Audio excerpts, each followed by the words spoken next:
new rules that have been issued by the Center for International Travelers. They came into effect from midnight, and all those from high-risk countries will have to undergo testing at the airports. In fact, in Maharashtra, they'll even have to undergo mandatory institutional quarantine. This in view of the new variant of coronavirus, Omicron.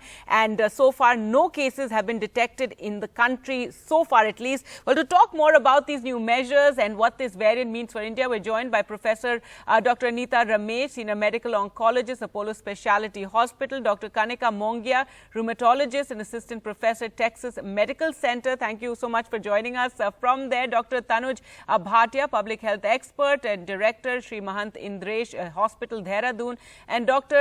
Rajinder K. Dhamija, WHO Fellow, National Institute of Epidemiology. Thank you so much all for joining us. And Dr. Anita Ramesh, if first to you, what is your view of these new rules that have come into effect for international travelers? This at a time when a lot of countries have even stopped flights from several countries that are considered at risk. Yes, it is. I think it's a very good step, and it has to be taken fast, because the virus is spreading fast, is not giving us time to sit down and discuss for the rules. Yes, definitely RT-PCR at the airport is needed, but this particular variant, there is a conflicting thought process, but the RT-PCR may not pick up the variant. But just to tell you, RT-PCR just picks up positivity, but does not pick up variants. You need to do a genomic sequencing to find out what variant is that. And at present, we are not sending all the samples for genomics screening, but I think it is very mandatory. With the RT-PCR positive, every sample needs to go for genomic sequencing. Then only we will know which variant is there or not. It's a good news that till now nothing is positive. In fact, if anyone from the high-risk countries does test positive, it will be sent for genomic sequencing. Yes. Dr. Dhamija, what are your views on this? And also, we've had a few cases of travelers from high-risk countries testing positive. There's been cases in Bengaluru, in Thane, in Punjab as well. And we're still waiting to find out, what variant it is. It's been a few days now. How long does this process take? Good morning, Gargi, and thanks for having me on your show. These are challenging times again, and this new variant with 30 mutations on the spike protein and 10 on RBD, which facilitates its binding to the cells, is a little bit of concern, and that is why the countries across the globe are moving very fast to contain this spread of the virus.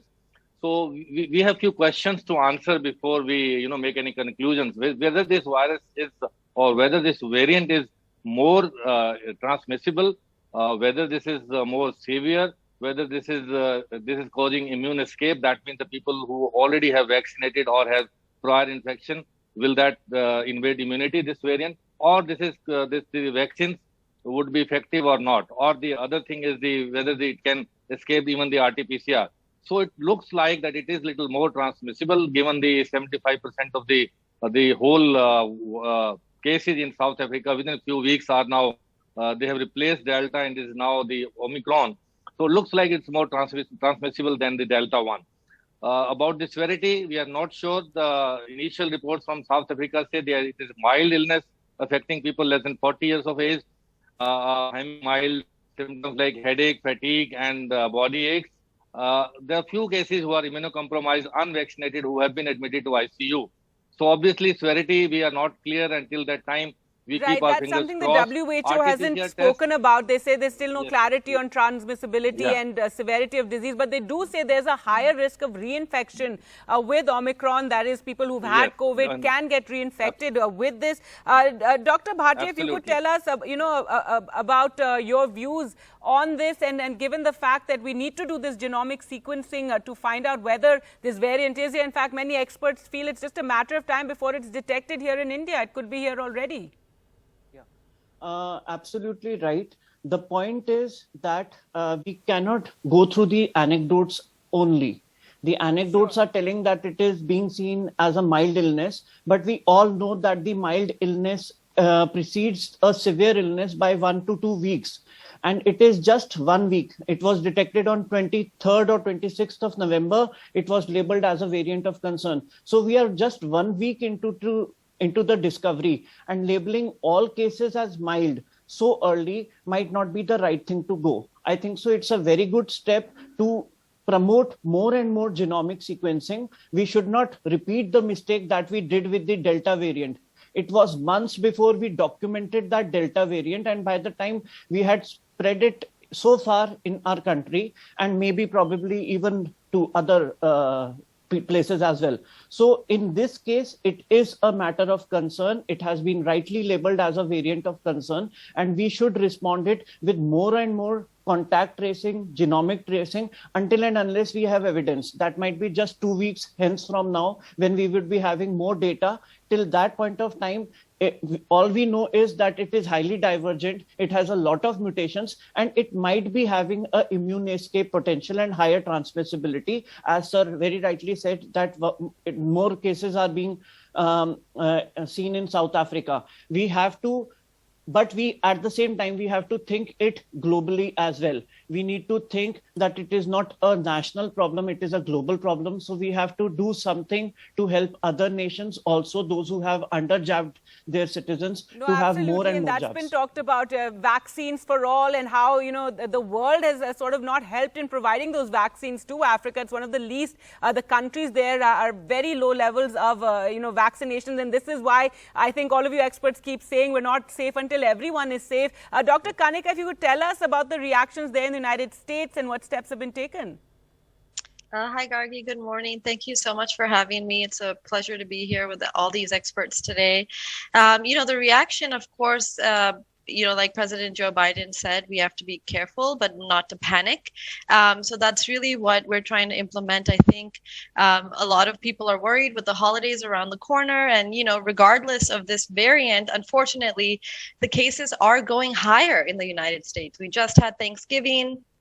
The weather's getting colder, so we're all meeting indoors, and a lot of people are forgetting to wear their masks. And, even though the vaccine has been around, only 59% of the whole country is vaccinated. So there's definitely concern. I'd like to remind everybody here that we're not ahead of the virus yet. There's still a huge necessity for all of us to get vaccinated, wear our masks, practice good hygiene, and definitely try to support other countries out there and not discriminate, because it is definitely a reason of concern, hearing about the mutations on the spike protein of this new variant. Luckily, there have been no cases that have been detected in the United States as of right now, but I think that can change because, travel was banned much later. It takes time to detect these viruses. So I'm assuming since travel was open, before that, we could easily find a case here. So that is a concern. And like, the other experts have mentioned, we need to take care of all the other countries and be very sympathetic towards all of us going through this together. No, absolutely. And Dr. Anita Ramesh, this is, of course, has also brought the focus back on the booster doses. But we're in this strange situation where, not enough adults have been vaccinated yet. We wanted to reach 60% by the end of December. We're not anywhere near that. But there's also, a lot of demand, especially in cities, for a booster dose now. Yes, you are right. The booster dose, as in the West, has started for many of the nations. India, there was a proposal, but still now approval has not come. And I think we discussed 2-3 days back, the government is trying to look into the matter. And with the Omicron rising and with the cards being different, they are going to now rediscuss. Yes, at least the high-risk individuals with organ dysfunction and healthcare workers should be the priority for a booster dose, knowing fully well there is a portion of the population which has not yet got his first dose. Yes, we have to roll all the things together because we cannot keep the healthcare workers at risk because they are now the frontline workers, and with the cases rising and their immunity falling, they themselves will get sick. So we have to balance the situation. Please advising them to give the booster, or you can call it additional dose for healthcare and high-risk individual, and also to start the pediatric vaccination. Schools have opened. They should not be the focus of spreading the